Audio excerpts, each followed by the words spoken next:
चलिए शुरू करते हैं बिहार की हर बड़ी और भरोसेमंद खबर सिर्फ 5 मिनट में। शुरुआत से पहले कमेंट में जरूर बताइए आप बिहार के किस जिले और गांव से हमें देख रहे हैं। होर्मुज में टोल वसूली, ईरान पर बड़ा सवाल।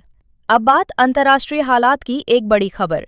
फारस की खाड़ी और होर्मुज जलडमरू मध्य को लेकर तनाव अभी भी बना हुआ है। सीज फायर के बाद भी हालात पूरी तरह सामान्य नहीं हुए हैं और इसी बीच एक चौंकाने वाली जानकारी सामने आई है। रिपोर्ट्स के मुताबिक ईरान होर्मुज से गुजरने वाले जहाजों से करीब 20-20 लाख डॉलर तक की वसूली कर रहा है। बताया जा रहा है कि ये वसूली टोल या सुरक्षा शुल्क के नाम पर की जा रही है। अब बड़ा सवाल ये है कि क्या भारतीय जहाजों से भी ये रकम ली जा रही है, क्योंकि होर्मुज से कई भारतीय टैंकर भी गुजरते हैं। हालांकि इस बात की अभी तक कोई आधिकारिक पुष्टि नहीं हुई है। ऐसे में ये मामला अब अंतर्राष्ट्रीय स्तर पर चर्चा का विषय बन गया है। तो मथुरा नाव हादसा, 10 की मौत। अब बात एक दर्दनाक हादसे की। उत्तर प्रदेश के मथुरा में यमुना नदी में नाव पलटने से 10 लोगों की मौत हो गई है। बताया जा रहा है कि मोटर बोट में करीब 37 लोग सवार थे। प्रत्यक्षदर्शियों के मुताबिक नाविक तेज रफ्तार में नाव चला रहा था और लोगों के बार बार कहने के बावजूद उसने स्पीड कम नहीं की। अचानक नाव अनियंत्रित हो गई और पांटून पुल से टकराकर नदी में पलट गई।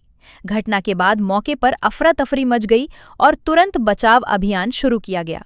कई लोग अभी भी लापता बताए जा रहे हैं, जबकि नाविक फरार है। ये हादसा एक बार फिर लापरवाही की बड़ी कीमत को दिखाता है। 380 करोड़ की ठगी, पैसे डबल करने का झांसा।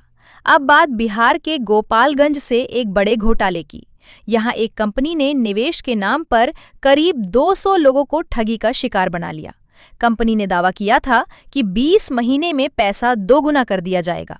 लोग इस लालच में आ गए और अपनी मेहनत की कमाई निवेश कर दी, लेकिन कुछ ही समय बाद कंपनी के लोग पैसा लेकर फरार हो गए। बताया जा रहा है कि इस ठगी में करीब 80 करोड़ रुपए का खेल हुआ है। पीड़ितों ने पुलिस से शिकायत की है और सख्त कार्रवाई की मांग की है। बिहार में बुलेट ट्रेन प्रोजेक्ट ने पकड़ी रफ्तार। अब बात विकास की सबसे बड़ी खबर की। बिहार में बुलेट ट्रेन प्रोजेक्ट ने एक बार फिर रफ्तार पकड़ ली है। इंडियन रेलवेज इस महत्वाकांक्षी योजना पर काम शुरू करने जा रहा है और इसके लिए सर्वे टीम का गठन भी कर दिया गया है। बताया जा रहा है कि बुलेट ट्रेन करीब 300 किलोमीटर प्रति घंटे की रफ्तार से दौड़ेगी। इस प्रोजेक्ट के लिए लगभग 900 हेक्टेयर जमीन का अधिग्रहण किया जाएगा। इसका रूट बक्सर, पटना, बेगूसराय और कटिहार जैसे प्रमुख शहरों से होकर गुजरेगा। योजना के मुताबिक जुलाई-अगस्त से सर्वे शुरू होगा और इसके बाद डीपीआर तैयार की जाएगी। अगर सब कुछ योजना के अनुसार हुआ तो पटना से दिल्ली और सिलीगुड़ी का सफर महज कुछ घंटों में पूरा हो सकेगा।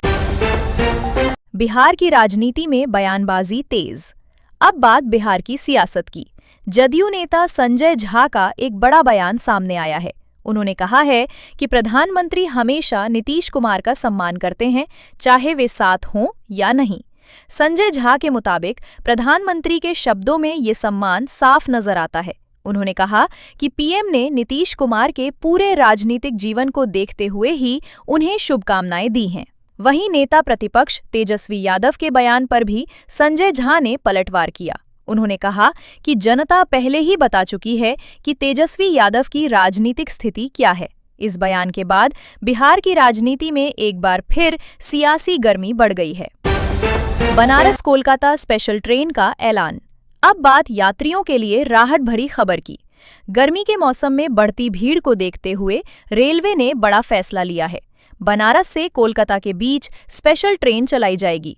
ये ट्रेन अप्रैल महीने में 14, 21 और 28 तारीख को चलेगी।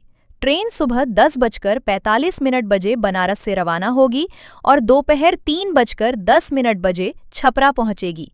इस दौरान ये ट्रेन कई प्रमुख स्टेशनों पर रुकेगी, जिससे हजारों यात्रियों को फायदा मिलेगा, खास तौर पर छपरा और आसपास के इलाकों के लोगों को। पाकिस्तान से आया विवादित बयान, अमेरिका पर निशाना। अब बात अंतर्राष्ट्रीय सियासत की बड़ी खबर की। मुशाहिद हुसैन ने एक बार फिर विवादित बयान देकर सियासी हलकों में हलचल मचा दी है। उन्होंने डोनाल्ड ट्रंप पर तीखा हमला बोलते हुए अमेरिका में तख्ता पलट की आशंका जता दी है। मुशाहिद हुसैन का कहना है कि जेडी वेंस आने वाले समय में इसमें भूमिका निभा सकते हैं। ये बयान ऐसे समय आया है जब अमेरिका और ईरान के बीच अहम बातचीत की तैयारी चल रही है। बताया जा रहा है कि ये बैठक इस्लामाबाद में आयोजित की जा रही है। हालांकि इन दावों की कोई आधिकारिक पुष्टि नहीं हुई है, लेकिन इस बयान ने अंतर्राष्ट्रीय राजनीति में नई बहस जरूर छेड़ दी है। दानापुर में भीषण आग, दुकान जलकर राख। अब बात बिहार से एक बड़ी घटना की। दानापुर में शुक्रवार सुबह एक भीषण आग लगने की घटना सामने आई है।